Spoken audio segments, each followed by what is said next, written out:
Hello, beautiful people, and welcome, to the Lantern Rite Selector video. I wanted to take a moment out of my day to talk about all the different characters you can select from the Lantern Rite 4-star selector, and the relevant constellation breakpoints, as well as just overall thoughts on each of them to try to help you make your decision. So, first thing is that we have a new character. Lan Yan is joining the banner, and Lan Yan is actually a pretty good character. And so, because she's a new character, and because she is coming out on a double rerun banner, there's a lot of people that are going to want to get her, but not necessarily the 5 stars whose banner she's going to be on. And as such, she's probably going to be the most picked character in here.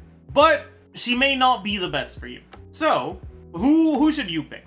Well, if there's any of these characters that you really like to the point where you're willing to slow down your account's progression just to get them or to get their constellations, then obviously, like, I'm not out here telling you that you need to play optimally and you're not allowed to enjoy yourself in other ways. Like, if you really like Yanfei and you want to play Yanfei carry, like, I'm not gonna stop you. But I still think it's nice to know what's good and what's not. So, which of these characters are generally not really worth considering when it comes to a meta standpoint? Chongyun, Ningguang, Yanfei, Yunjin, and Xinyan are at best underwhelming. Some of them have teams where they perform fine, but none of them have teams where they perform particularly well. Pretty much all of them are, like, if you really like them and you want them, you can go for them, but otherwise they're kind of just standing there not doing much. And so that leaves us with the good characters to select from of Xingqiu, Gaming, Beidou, Lan Yan, Xiangling, and Yao.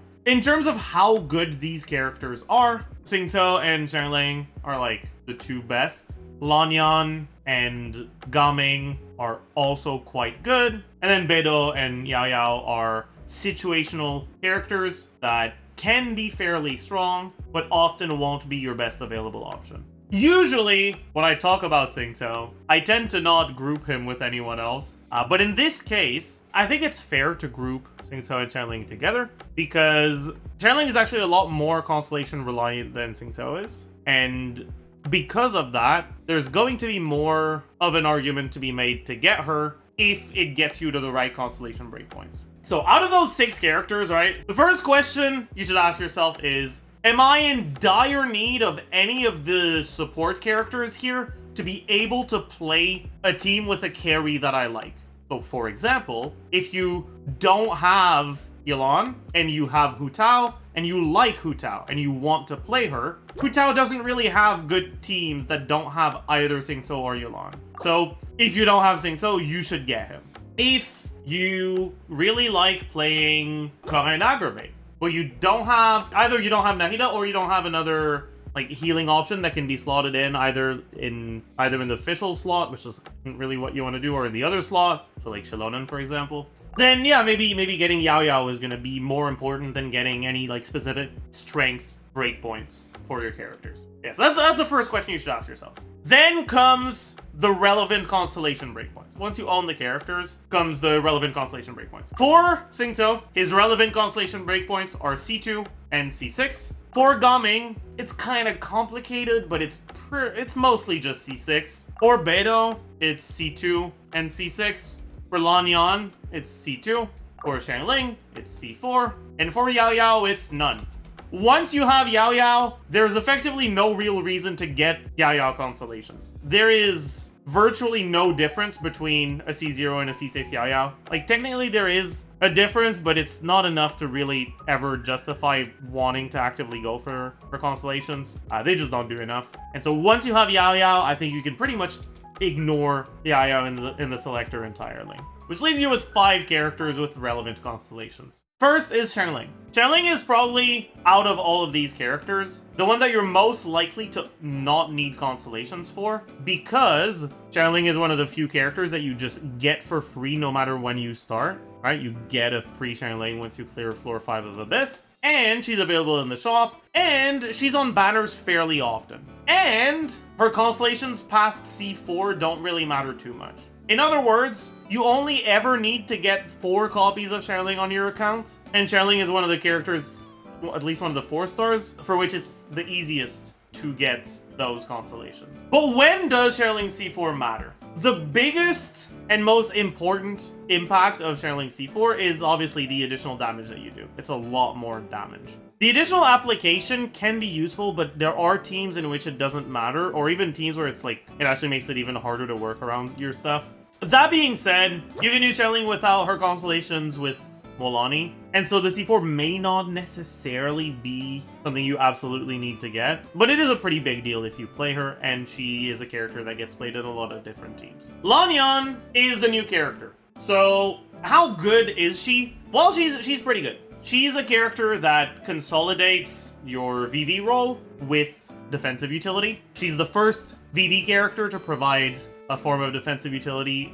other than a shield or other than healing. And yeah, I'm heavily implying that taunt doesn't count, because it doesn't count.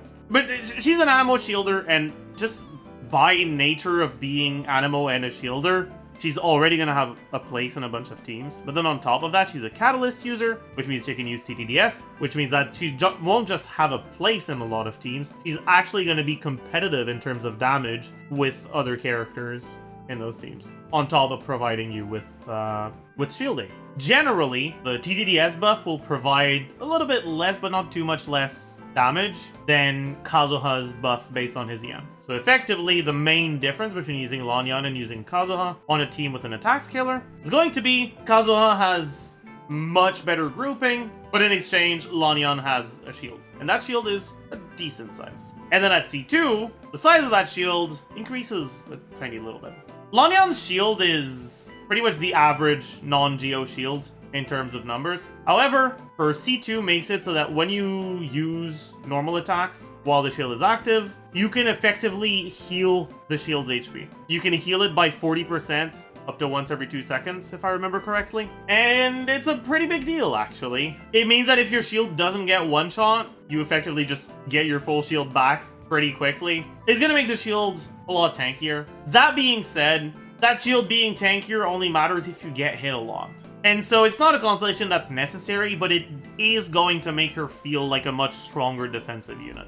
Next up is Beidou. Beidou is arguably the worst of these remaining 5 units, and she sees a lot less play nowadays, but she still does see some play. Namely, in this Abyss, the 4-star only clear I did used Beidou on the first side for the first chamber. Beidou's C2 helps her damage a lot. Without her C2, Beidou's damage is kind of funny to look at. And Beidou's C6 affects her own damage, but also the rest of your team's damage, so it's overall a fairly significant constellation. Beidou's a sort of character that is, like, actually good pretty much every other Abyss. But because people tend to not really like building characters just to end up only being able to properly use them every other Abyss, it leads to Beidou being a fairly unpopular unit. Overall, she's alright, but she is definitely the weakest of the remaining 5. Then we have Xingqiu. So it is no secret that I think Xingqiu is a relatively strong unit. That being said, Xingqiu has definitely been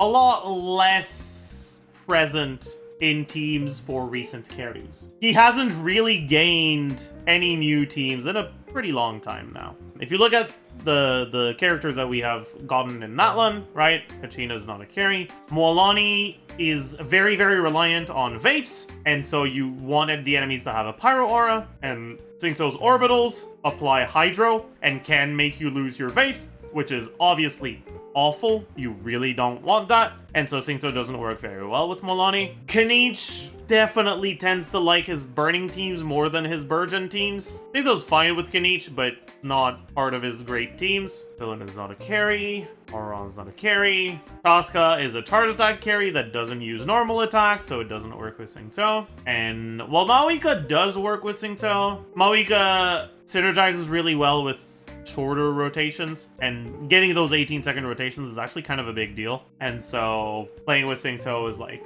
It's an option that you have, but one, she gets actually a significant downside from the rotation extension from Xingqiu's E cooldown being 21 seconds and gating the speed of your rotations. And two, she gets infinite resistance to interruption in her burst, so that portion of Xingqiu's kit isn't helping her. All of this to say, they've been designing characters to not rely on many of the upsides that Xingqiu provides when he's in a team. Does that mean that Xingqiu is bad now?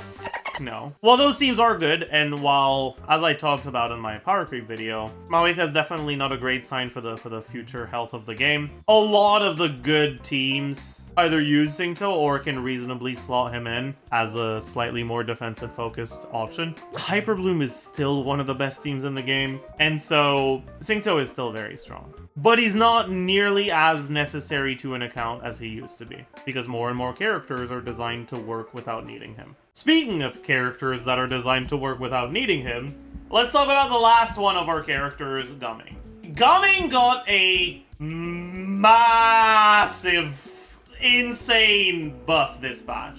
Citlali is a character that is designed around melt, freeze teams being conditional on the enemy being freezable, and Hoyo's insistence on putting bosses in both sides in almost every abyss make the Hydra-Res Shred part of Citlali's kit a bit less relevant, which means that Citlali's main role, I guess, is going to be as a buffer in melt teams. And if you look at the pyro carries that we have, Gumming is actually the only pyro carry in the whole game that actually melts all of his damage. Most other characters only vape a portion of their damage. Even Hu Tao, who reacts a lot of her damage because of her charge attacks, still has normal ICD on her normal attacks, and so only reacts 1 out of 3 or 1 out of 2 normal attacks. Gumming doesn't really use his normal attacks, and his burst and skill don't have ICD, which means that he's pretty much the only pyro carry that actually reasonably melts all of his damage. On top of that, his default rate of application is about once every 2 seconds. You know what else is about once every 2 seconds? Citlali's off-field cryo application. Yeah, as it turns out, Melt Gumming just lines up so amazingly well with Citlali. Gumming is, I think, without a doubt, the character that has the best synergy with Citlali by far. And Citlali's release was a sizable Gumming buff, to the point where I'd say that Gumming is a top 3 pyro carry now. At least when you look at on-fielders. I'm still a massive Sucrose National enjoyer, but at least when it comes to on-field pyro carries, I'd say that he's arguably top 3 now, at C6. Without C6, boy, is that a different thing entirely. My Gumming build is like very average. In terms of artifact quality, it's pretty high, but attack sense is a lot worse than EM sense, and I just don't own an EM sense, which makes the actual like quality of my artifacts pretty average. And as it turns out, he's still pretty darn strong.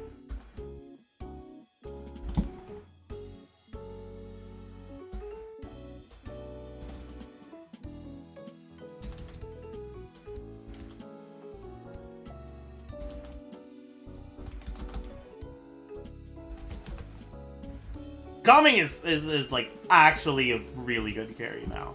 His best team is without a doubt Bennett, Xiangling, Citlali. But if you don't have Xiangling, Xilonen works, and Xilonen is also more comfortable to play because Xiangling's ZR requirements can be a bit of a pain in the ass. But Gumming can have a lot of gameplay issues, and the first of those is energy. Gumming is an energy-hungry character in the sense that he is a burst-reliant character that can have inconsistent energy generation. The main reason for that is because most carries nowadays generate their particles at the start of the rotation. You look at the other strong pyro carries, right? Look at Arlecchino, Maoika. When they press E, they get 5 particles. Wow, poggers. Gumming, on the other hand, gets random 1 to 2 particles on E. Oh no, it's always 2 particles. Never mind, it's not random. Anyways, the point being, he doesn't generate all of his particles at the start, he generates them over time. But as you may have been able to see, Steam does a lot of damage, and so very often you're gonna kill the enemy before you go through your whole rotation. And because Gumming does his particle generation over time, if you kill the enemy too early, you'll start the next rotation with less energy. And that can be enough to make it so you don't get your burst back. And without his burst, he's kinda not very good. On top of that, he also gets an additional 2 energy per plunge at C4. That's additional energy you're missing out on if the enemy dies too early. And then there's all the juggling bullshit with Manchai. I'm not gonna get into the whole thing. I will talk about it more in the Citlali post-release, but there's a decent amount of tech with gumming that can allow you to get either more skills or to front load your skills or to get them to line up with your melts better or stuff like that. If you don't have Citlali, gumming is a decent carry that is very reliant on his constellations and you playing well. He tends to be fairly difficult to play. He has easier teams to play with, like double Hydro Xiangling, for example, but that's teams that require multiple 5 stars, including Xiangling, which is a character that you often, or that isn't particularly useful to that many accounts. And so it's harder to make an argument to go for Xiangling if you're someone who cares more about characters being versatile. Anyways, let's quickly talk about Gaming's constellations. His C1 doesn't matter. It makes his skill heal. His skill by default consumes HP, so this is nice, I guess, but like, you should be playing him with Bennett in almost every one of his teams. Either Bennett or at least Xiangling, so you shouldn't need the healing to begin with. C2, he gets 20% attack. There's a trivial condition, but it's pretty much just 20% attack. It's okay. C3 is skill talent levels. That's actually kind of nice. Probably his best constellation other than C6, because most of his damage comes from his skill. He has no damage coming from normal attack talent. It's all from burst and skill talent. C4 is energy. It's actually pretty significant. In the Citlali rotation, you will get 5 to 7 plunges, or 5 to 7 E's, I guess, which is 10 to 14 energy. Pretty big deal. His energy requirements tend to hover around the like 130 to 140 range at C6. And so without the C4, you'd be looking at closer to like 150 to 170. C5, burst talent, okay, it's whatever. Not that much to say about it. And finally, C6, which is one of the strongest constellations in the game. 80% crit value and significantly increased AoE is a massive deal. Even if it was just 80% crit value, it's a massive deal. And even if it was just increased AoE, it's also a massive deal. Both of them together is insane. There is a much bigger difference between C5 and C6 gumming than there is between C0 and C5. I'd say that if you don't have C6 on gumming, unless you really like him, he's not particularly worth playing. But if you do have C6, he's going to be strong. All in all, with Citlali's release, gumming is now like a strong contender for top 3 pyro carries. And because he is so constellation reliant, if you find yourself in a situation where you are at C5 gumming or close to C6, he's very much worth considering. Personally, if I was at C5 gumming, I would not get Lan Yan, and I would get C6 gumming. Anyways, that pretty much does it for the Lantern Rite. Overall, I mean, in the past 3 years, the characters we got for Lantern Rite have been Yao Yao, Gaming, and Lan Yan. And all 3 of them are actually reasonably strong characters that are, on some accounts, going to be the optimal choice to get. If that trend keeps going, by the time we're in 2030, there's gonna be like 11 good 4 stars from Leia. Yeah, I hope this helped you make up your mind. I hope you learned a thing or two. And, I'll see you guys in the next one on YouTube.